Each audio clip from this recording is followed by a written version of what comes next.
What's going on, YouTube? It's your boy Fresh here, and we are back again with some more Fresh Falcons talk. How y'all doing, man? How y'all doing, my Fresh Falcons out there, man? Hey, we here today to react to Raheem Morris's press conference, OTA's press conference, and here it is. So make sure you hit that like button, comment, subscribe, and let's jump into it.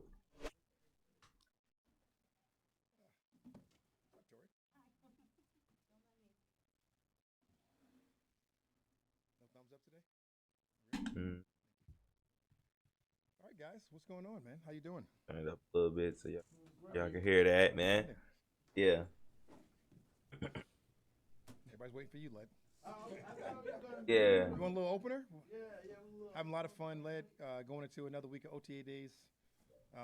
Really similar to last week. You guys are Oh, coming in. D-Led want to be Feel free to walk around. professional Chance to now, see it. huh? David kind of holds you guys back, but Go ahead, you could have went once ahead you and guys get said over something, there and man. see it, I'm not going to the other field to hide from you guys. Just going over there to make sure the grass is good. So, come on over and see it, and just stay out the way, Led, and make sure you don't get hit. Yeah, tell him again. Tell him again.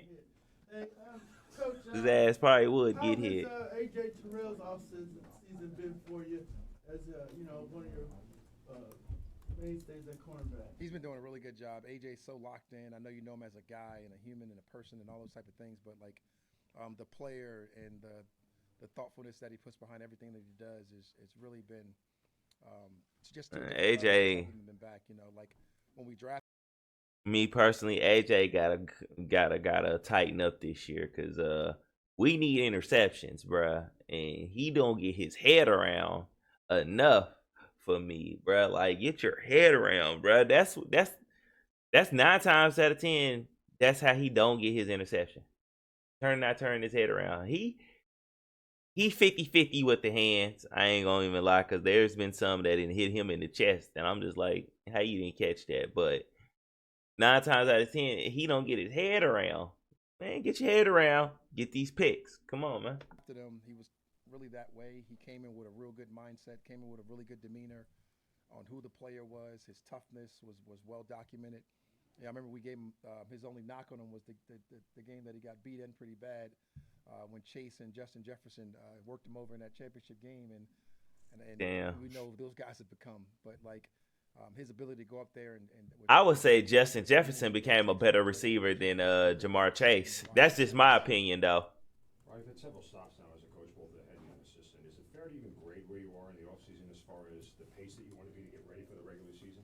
not yet, you can, but I don't know if it would be fair. But who cares in fairness in this game, right? So it's just about getting ready to go out there and throw a heck of a training camp. And I think we're in position to do that. We're putting ourselves in position to do that. We got a few more weeks. Obviously next week we're taking that week off, getting them guys away, getting them a chance to get away, and then obviously getting them back for the final two to get about 4 more practices in that, some family things, some things with us, and to get us ready to go into a training camp and what is it going to look like. We're about not even at the point where you want to say you're ready for a training camp practice, but we're preparing to get ready for that, and I think these guys are in the mode of doing that right now. I like the way he explains shit. Like, I ain't gonna lie. It's like every time when he explains something and break it down, it is always well formatted and well easy to follow. He ain't jumping from this to that to this to that to this. Like, nah, man, simple, straightforward We're not answer, changing what we do when it comes to but broken being down and living simply and so you people can first mentality understand. and some of those type of things. So I'm not going to do that, but we are adding to it. I think it's really important when you come and be a part of a culture that you add to that culture. And I want to bring a different vibe into this room. I want to bring a different vibe into our team. I want to bring a different vibe into how we view our football team. And those are the most important parts, right? So when I get a chance to sit in those rooms, when it's Terry, when it's Greg Beatles, when it's Rich McKay, when it's Arthur Blank, and all of those guys in the same room, really fighting towards the same direction. Those are the things that we kind of tweak on how you can do those things as far as the football team. So to say that you're bringing a whole new culture, I would never say Arthur Smith culture was bad. It was, for me, it was his style and his technique and the way he wanted to do things. And now it's just us changing what we want to do. How does that culture translate to the football field and eventually equate to wins? Hey. Really, it's really about relationships when it comes about that. So they don't care who you are till they know how much you care. And once they figure that out, you can't do anything irregular without having regular relationships. So our relationships got to be different. So those things all translate to the football field. They translate to wins. They translate to us being together. They translate to a bunch of Yeah, fun. because when players And feel like when you go out there you, and you win football games. when they know you care about them and about them more than just a player, they want to play for you more. They are out there really ready to run through a wall for you, Oh yeah, and that's the difference. that was well documented. Now, John is a football, you know, junkie, so to speak, and his whole family was there. I got a chance to see Cindy, and I got the pictures back from the trip. And I love that Kurt goes down and he took his guys down there because, like, there's not a more exciting guy to talk to about football than John Gruden and how much juice and energy he brings to it and what he probably said to those guys and some of the things in the messaging that's going to come along. I really with how hope to be a winner. that translates well on the Love field for them, and I really the hope guys that go out and allows shake them it. to It's no different really than mesh. a coach, and we do our own development, right? We get out and we meet with other staff. He took his main three weapons with him. Behind Well, it. main four. John is one of my mentors and one of the guys that I grew up with, and one of the guys, the guy who hired me at my first job. In I this think league. it was Kyle Pitts, 6+ Drake years. London, Take Darnell that time to be Mooney. around great football people. Didn't good he football take knowledge, great football knowledge. Bijan? Y'all let me know in the comment section. Did he take Bijan? But I know it was Darnell Mooney, Kyle Pitts, and Drake London. I know it was them three. That's the main three targets right there When it comes to those things and just how that he goes took about down his business. He there puts so to much get an pressure on himself. understanding and get real on Just real understand pages, that get it's some true, real you gotta take some pages, off of get it. on the same Tell him page it's okay to make for a real. mistake. So like when he brings people out and does things like that, that's kind of like we just talked about, irregular in the relationship forming. I think that's really good. I think that's really what you're looking for in your team and what you're looking for in your guys to be able to go out there and explore and do different things. With Troy, Nate, and Caden, how do you navigate the depth at the inside linebacker position with reps? I mean, it's an awesome problem. I mean, these three backers, you know, and who knows, there may be more, but these three guys that got well documented snaps for us that's went out there and played a lot of football. It's so much fun to watch. To watch them communicate, to watch them do different things. They got different style of play. They got speed differences. They got all kinds of things. They got hand usage. We do got some nice ass linebackers. I ain't gonna cap, boy. Them linebackers, that linebacker code looking real spiffy. No lie. All at the same time at sometimes, you know. I can't even lie to you about that one. That one. Ability Hey to man, I can't wait till the season to see them put somebody head in the dirt. Get innovative. You do some things that go back to your culture and how you want to get people to play and get people to go out there and be productive to win football games. You said you wanted to add to the culture. What do you want to add? You know, for me, it's about my own personal Love, nigga. and my energy and that vibe. Right? Love, nigga. That stuff is what changes kind of the game. You know, like Sorry. when I went to That shouldn't LA, have been I was lucky enough said. to go out there, fortunate to go out there with Sean McVay. You talking about a culture that was in place, the we not me mentality of Sean. The McVay. N word, And but to be able to go there and just be a part of his energy, his vibe, sorry. the communication, Real sorry. the highest level. You know, some of the detail that you're able to bring to it from how you want to go out there and execute. Some of the things that we're able to get together and be able to, you know, almost seamlessly do together on the football field. It's what you want to add to the culture. That's where you get a guy like Jimmy Lake and a Zach Robinson, who you're so closely tied to, and you spend so much time with Marquise Williams and get that type of feel with your coordinators, and that just goes throughout the building. And when that stuff starts to go throughout the building, you get these relationships that's just not regular. And it keeps going back to what you're talking about when you're talking about cultures. It's really the relationship piece of it and how you go play the game together. And I think those are the things that you really would love to add. And you add those things in these times, in these settings, and then you get a chance to see those things once you get to training camp, and then hopefully you get the fruits of that addition once the season starts. We talked about AJ earlier. How do you assess the secondary in general so far? Been excited. You know, since I've been here, you know, we've talked about really two phenomenal players that's really proven in the National Football League right now, Jesse Bates and AJ Terrell. And then you have some young guys really step up towards the end of the season. You're talking about Philip Clark. You're talking about Mike Hughes. You're talking about even Richie Grant up and down, DeMarco, and all these type of guys. And you've seen these guys go out there and really not get the full advantage to compete yet, because it's not to compete times in OTA days, but this is the time to go out there and show extreme detail in your work, to go out there and go through what your process looks like and how you want to go about that business. And I think that's what I'm seeing from those guys right now, right? We're working out, we talked about it a lot this week. It's kind of funny you mentioned that. We talked about our process, right? And what is a process? It starts out as an idea, right? And then after that, it turns to what we talk about is our execution.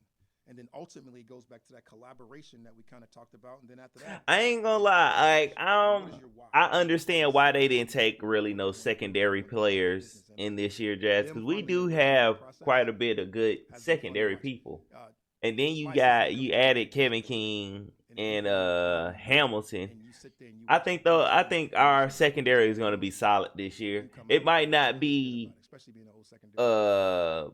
Really Legion of Boom having level or people anything, but I feel like we'll definitely have a real serviceable Any example of what you saw uh in them that showed you you that? know, it'd be hard for me to give it to you in a standpoint secondary, without really especially getting because we do information have that two he does, cornerstone because pieces that's such in a good Jesse story. Bates and You know AJ how he went Terrell. through his business, but his high level But I attention still to need detail AJ Terrell in the to room tighten up and the question asking and and be the lockdown, all the way lockdown communication back and corner forth from those with guys, getting and it turnovers. comes You out know what in I'm saying? I need Alfred and how interceptions he from this talks man. and communicates from the star position and really to all those guys and Mike and not there's no fear in that room to ask questions. There's nothing going to be said in that room that the guys are really worried about communicating to each other.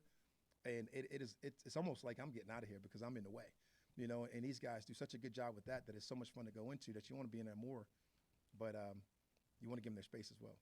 As far as those guys finding their why, what have you seen that has shown you that? You know, these guys want to be great. Mhm. There's no second thought when it comes to when you look at those guys work. And it started way back in the weight room when AJ and Alfred and those guys were all working out. Then you would just see a different DB come every day. Some of them I didn't know their names at the time and why they were in here. And Natron Brooks and some of these guys, and they're coming in the room, and you're like, all right, I think I know this guy, but like now you know him, and you felt like, man, these guys been working at this term for greatness for a while, and it's not just individual greatness. I think it's going to be unit greatness that's going to translate over to what we do on defense. And like we had an old saying back in the day that the secondary drives the bus, and I really see these guys driving that bus, particularly in this phase that we're at right now, right? They got the ability to go the fastest. They can go the hardest, right? Up front, a little bit harder now. That's not what it is. Not a physical camp, but you certainly can show elite movement. You can show elite ball skills. You can show something that they want to be great, right? And that search for them guys to touch the ball and have the ability to go out there and get the ball back for our team, I think they're really searching for that. From a coaching style standpoint, when you're at this point, you just talked about how hard they can go. I know every coach is intentful and purposeful in what they want to do here, but is there a level of intensity you want to see from these guys at this point, or is we still in building block phase where it's more about understanding things than it is necessarily about physical? Building block Yeah, phase and more about understand. Right? To give effort that we haven't practiced individually. You do not need to be trying to go all out or really give super effort right now. You just need to be understanding where you supposed to be, what can happen, where things can happen, if things break down, stuff like that, details. There'll be nobody hit on the practice field. There'll be no You know what I'm collisions on the saying? practice field. There'll be nobody on the ground in the practice field. So like, for me to talk about the physical aspect of those guys would be really premature. So for us to go out there and be able to get those things done that we want to get done, as far as above the neck thinking, some of the tools, See? some of the movement, some of the versatility. Above the neck thinking. From a standpoint from a individual and a group setting when they're together by themselves, I really think it's at a high level right now. Like everybody has the same rules. You're not going to sit there and complain about those things. You play by the rules, and these guys have done a nice job of doing that. These are the great guys above the neck at this point? It certainly is, because you can hear the communication, particularly standing on the offense side of the ball. You don't get the call. You can hear the communication from the other side, what's going on, what calls they're making, who's communicating, why they're communicating. Are we executing the calls? Are we executing the communication? Are we getting the adjustments? Are we using all our tools? It becomes a lot easier evaluation from the secondary than it does from really. Yeah, when you out there communicating and understanding what you're doing, you're playing at a whole entire different level. Because you're not thinking, you're just naturally doing everything. He's really been fun for me personally to coach, right? I got this old receiver coaching me, and he's got this tight end that's got this receiver type abilities, and it's like really been fun to coach him on details of routes and concepts that we got going, and it'd just be helpful in that manner. And I see a young guy. I mean, he did coach Julio too, so that's his why. He know what he doing. Is really him and his personal vendetta to get back, and like I love that about him, because you gotta have a little edge, and he's starting to show that a little bit more every day. And the better we can get him ready to go in training camp, I think the team would be better. I think our city would be better. Okay. I think everything would be better for it. Yeah. Get Kyle Pitts all the help he needs. Good right now. Hard for me to say chemistry, right? Kurt's in the process of going through it. And I just did this today. It was funny you asked. But Kurt right now has got these pictures in his head, and they're boxes, and they're X's and spots. and he's thrown to those spots, right? So say the chemistry's forming that you can form a little bit in individual one-on-ones, and you can throw in routes on there, which you guys will be able to see today, and some of those things. But I think the chemistry won't be really felt until training camp, right? Like, they're starting to build on it, and I'm sure if you ask them a little bit later, they're going to tell you we're building chemistry. But, realistically from the outside looking in, kind of what you were talking about, it's like that stuff is really built in training camp, right? It's forged in training camp. It's you're starting to process right now, like we talked about, the idea of building chemistry, and then the collaborations happen with the verbal communication from Kurt when we get into the meeting rooms. I expect it to look like this and things of that nature. But the execution really has to start now, but really has to be finished in training camp and, whatever the case may be with that. You mentioned last week that Bajan's working through an ankle injury. What kind of timeline do you have for him, and what are the expectations for him during this time? I'm hoping, really, really positive about it as well, too. Like the veteran minicamp, we'll get a chance to see some movements and things of that nature. But he's progressing well. He's been out there. He's in great spirits. He's definitely learning the game above the neck. At least he's out there and everything. They just ain't like he is like they you just can't ain't help but smile when you see Bajan. Like that's he ain't who just he is, not doing who he nothing. is. And like Some people I got a lot get of messed confidence up in and him. get a little injury and don't be out there, don't be really Get him a paying nice attention. Little break in between there, and we get to training camp. I'd love to see him rolling. And A lot of emphasis has been on the offensive side and skill guys, but when you turn on the tape and you watch a guy like Drew, what is his importance to this offense, and what have you seen that you like on film with Dalton?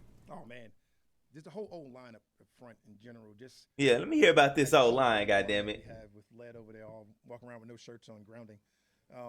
It's a different feel, but Drew is definitely one of those leaders, right? I have no idea how we found two guys exactly alike, Chris Lindstrom and Drew, when it comes to demeanor and it comes to personality and it comes to that grit and that grind that you need and that toughness up front to play exactly next to each other. But he is a perfectionist, right? And he wants to be graded, and he wants to be graded hard. He wants to be graded on every snap that he has to Kurt, whether we're in the gun, whether we're up under.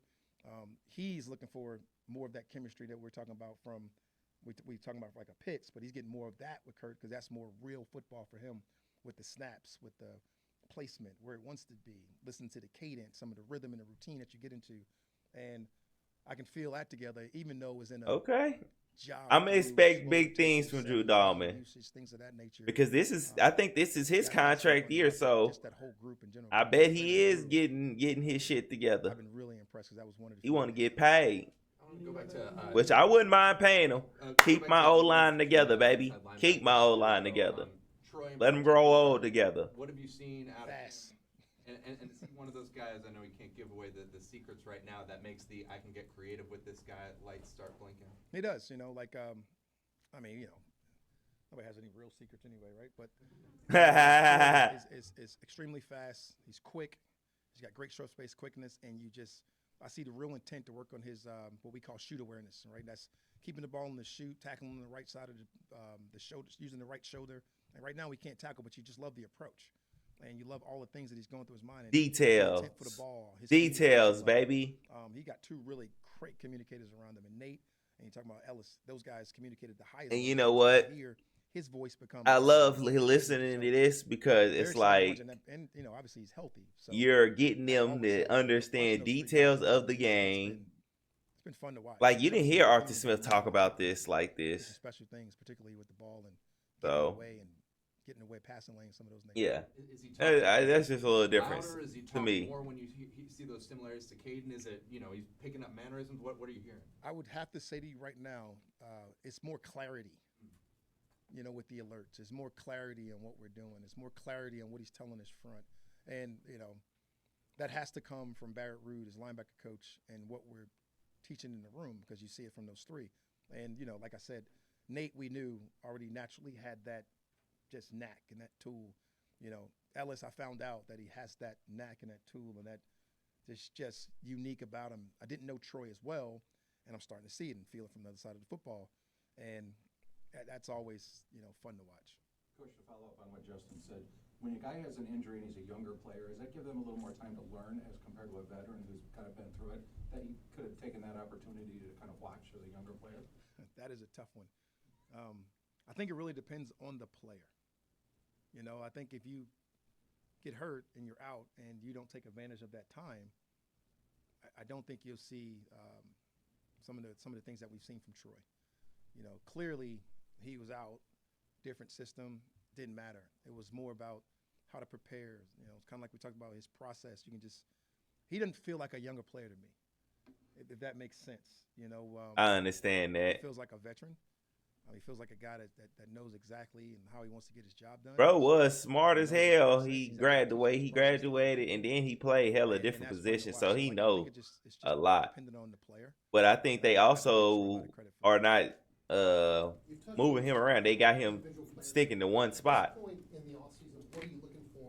and he could put his all into that. A focused mind is dangerous. All you can look for now, right?